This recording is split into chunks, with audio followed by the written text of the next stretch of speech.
ఓం గం గణాధిపతయే నమః ఆంజనేయాయ నమః. ఓం మనోజవం మారుతతుల్య వేగం జితేంద్రియం బుద్ధిమతాం వరిష్టం వాతాత్మజం వానరాయూధముఖ్యం శ్రీరామదూతం శిరసా నమామి. ఓం ఆంజనేయాయ నమః.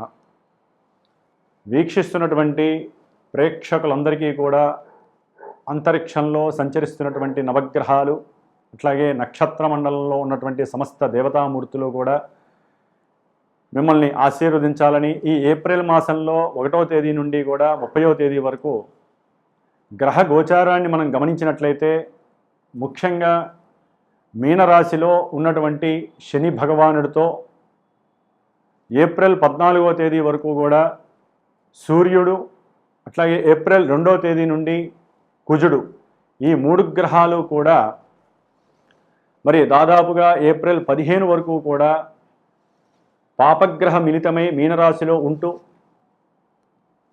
ఎంతో మంది కొంతమంది రాశులకి ఈ యొక్క 3 గ్రహాల యొక్క యుతి మహాదోషప్రదంగా కనిపించేటటువంటి అవకాశం ఉంటుంది.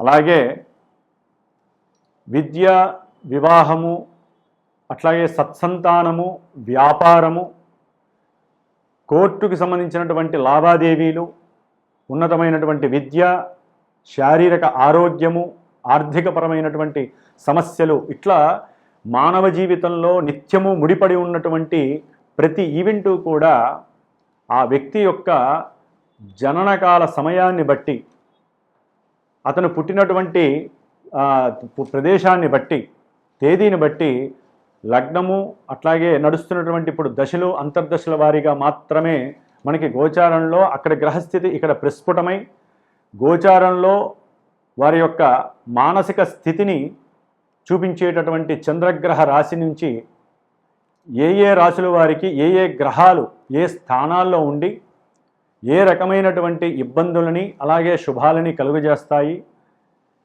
కొంతమందికి శుభాలు కలుగజేస్తాయి అనుకున్నటువంటి రాశుల వారికి చాలా ఇబ్బందులు ఎదుర్కొనే పరిస్థితులు కూడా కనిపిస్తూ ఉంటాయి నాకు వచ్చేటటువంటి కొన్ని ఫోన్ల ద్వారా, నాకున్నటువంటి అనుభవం ద్వారా.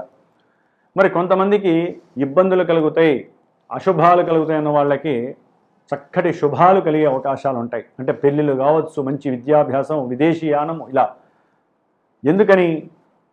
ఎందుకంటే మనకి గోచారం కన్నా ఇంకొక ఉన్నతమైనటువంటి స్థాయి జన్మ లగ్నము, దశలు, అంతర్దశలు. వాటిని బట్టి గోచారం మనకి చక్కగా ప్రభావితం చూపిస్తూ ఉంటుంది. కాబట్టి ఎవరైనా సరే మెయిన్ ఈవెంట్స్ అయినటువంటి కళ్యాణము కానీ, సంతాన విషయంలో కానీ, విదేశీయాన విషయము, ఇల్లు కట్టుకోవాలి, వాహనం కొనుక్కోవాలి, లేకపోతే విద్యలో ఆటంకాలు కలుగుతున్నా, భార్యాభర్తల మధ్య ఎన్నో అంతరాలు, అట్లాగే ఇబ్బందులు, ఎడబాట్లు, కోర్టు సమస్యలు, భూమికి సంబంధించినటువంటి సమస్యలు, ఏదైనా సరే, ఏ విషయంలోనైనా సరే ఇబ్బందులు కలుగుతున్నా, ఏ విషయంలోనైనా సరే మీరు ముందుకు వెళ్ళాలి, శుభం చేసుకోవాలి, ఇంట్లో శుభ కార్యక్రమాలు చేసుకోవాలనుకున్నా మస్ట్ అండ్ షుడ్ తప్పకుండా జన్మజాతకాన్ని చూపించుకొని జాతకంలో జరిగేటటువంటి విశేషాలు ఏమిటో మీరు చక్కగా మీకు నమ్మినటువంటి గురువు ద్వారా తెలియజేసుకొని వాటిల్లో ఏదైనా సరే అసమతుల్యమైనటువంటి పరిస్థితులు, ఇబ్బందులు ఉంటే వాటికి తగ్గ రెమెడీస్. జ్యోతిష్యం అంటేనే పరిహారం అండి. ఒట్టిగా పురాణం విన్నట్టు జ్యోతిష్యాన్ని వినకూడదు. ఏదైనా సరే జ్యోతిష్య శాస్త్రంలో ఈ దశల్లో ఇబ్బందులు జరుగుతున్నాయి, వీటికి సంబంధించినటువంటి ఇబ్బందులు జరుగుతున్నాయని తెలుసుకున్నప్పుడు ఈ చెవితో విని ఈ చెవితో వదిలేయకూడదు. మీరు కష్టపడాలి. మాలాంటి బ్రాహ్మణోత్తముల ద్వారా, పురోహితాదుల ద్వారా మంత్రపూర్వకంగా దేవతల్ని యంత్రపూర్వకంగా, తంత్రపూర్వకంగా ఆరాధిస్తూ ఆ యొక్క అంతరిక్షం నుంచి వచ్చేటటువంటి నెగిటివ్ వేస్ని తీసేసి మనం సృష్టించుకున్నటువంటి ఈ యొక్క కాలంలో మనకున్నటువంటి ఋషులు ఇచ్చినటువంటి మంత్రప్రయోగం ద్వారా ఎన్నో అభీష్టాలను నెరవేర్చుకునే శక్తి మనం చేసుకోవాలి. కాబట్టి మరి ఈ ఏప్రిల్ మాసంలో మేషాదిగా మీనరాశి పర్యంతం గ్రహాల యొక్క, నవగ్రహాల యొక్క స్థితిగతులు ఏమిటి, అవి ఏ రాశుల వారికి ఏ రకమైనటువంటి ఫలితాలను ఇస్తాయో మరి ఉన్నంతలో సూక్ష్మంగా, స్థూలంగా తెలుసుకునేటటువంటి ప్రయత్నం చేద్దాం.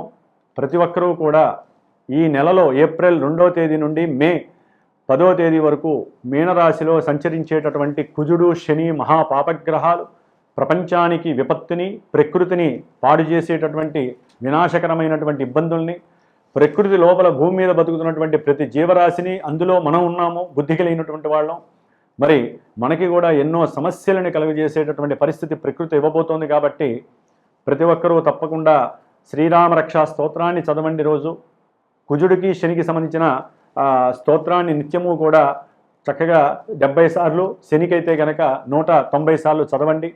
వారి ఇరువురికి ఈ 2 పాపగ్రహాలని అణచివేసేటటువంటి శక్తి ఒక్క హనుమంతుల వారికి ఉంది దేవతామూర్తిగా. కాబట్టి హనుమాన్ చాలీసా రోజుకి 11 సార్లు చదవండి.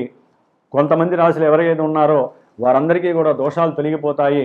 అట్లాగే ముఖ్యంగా శ్రీమాత జ్యోతిషాలయ పీఠంలో, మా పీఠంలో ఈ 41 రోజులు ఏప్రిల్ 2వ తేదీ నుండి మే 11వ తేదీ వరకు కూడా ఈ కుజశనులకి ఇద్దరికీ కూడా జపాలని ఆచరిస్తూ దేవతామూర్తి అయినటువంటి హనుమంతుల వారికి చక్కగా మంజుసూక్త జప పారాయణ చేస్తూ, రోజు వారికి సంబంధించిన హనుమాన్ చాలీసా పారాయణ చేస్తూ, నిత్య అర్చన చేస్తూ, చివరిలో హనుమత్ జయంతి మే 12వ తేదీన పవన సూక్తంతో, మృత్యుంజయ మంత్రంతో పాశుపత రుద్ర హోమాన్ని చేస్తూ, హనుమంతుడి యొక్క సహస్రనామ హోమము, సీతారామచంద్రుల వారి యొక్క అష్టోత్తర నామాలతో హోమము ఆచరిస్తున్నాను మే 12వ తారీఖున. కాబట్టి సమస్యలు ఉన్నటువంటి వారు తప్పకుండా పీఠానికి సంప్రదించి దానికి సంబంధించినటువంటి పూజలో మీ యొక్క కుటుంబం తరపున కూడా మీరు కూడా పార్టిసిపేట్ చేసే అవకాశం తీసుకోండి. మేము ఎంత చేసినా మీరు కూడా తప్పకుండా, కొంతమంది రాశుల వారికి ఏ అయితే ఇబ్బందులు ఉన్నాయో వారు తప్పకుండా మీరు కూడా హనుమంతుల వారికి అర్చనలు చేయించండి, వారి చుట్టూ ప్రదక్షిణాలు చేయండి, నిత్యము సింధూరాన్ని ధరించండి. మీకు సర్వత్రా కార్యము లాభం కలిగేటటువంటి అవకాశం హనుమంతులు వారిస్తారు. జై శ్రీరామ్, జై హనుమాన్.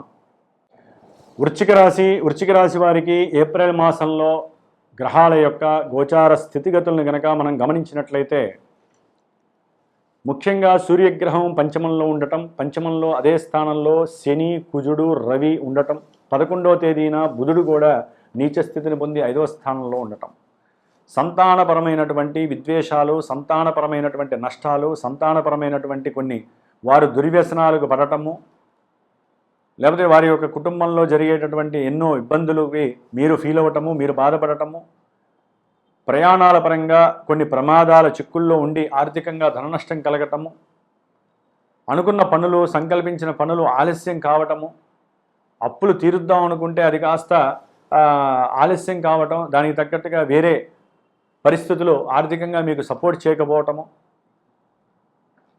అనవసరమైనటువంటి ధైర్య సాహసాలు ప్రదర్శించి నేను ఈ పని చేస్తే మంచి జరుగుతుంది అనుకొని లేనిపోని సమస్యల్లో ఇరుక్కోవటము, ముఖ్యంగా భూ సంబంధిత విషయాలు కానీ, గృహ కట్టడాలకు సంబంధించిన వ్యాపారస్తులు కానివ్వండి, గవర్నమెంట్ జాబ్స్ పరంగా కానివ్వండి, ఎవరైనా ప్రయత్నాలు చేస్తే వాటిల్లో 14వ తేదీ వరకు కూడా, ఏప్రిల్ 14 వరకు సూర్యబలం లేకపోవడం వలన మీరు వృశ్చిక రాశి వారు ఇబ్బందులు పడుతూనే ఉంటారు. ఆరోగ్యరీత్యా ఇబ్బందులు, సంతానం యొక్క ఆరోగ్యరీత్యా ఇబ్బందులు,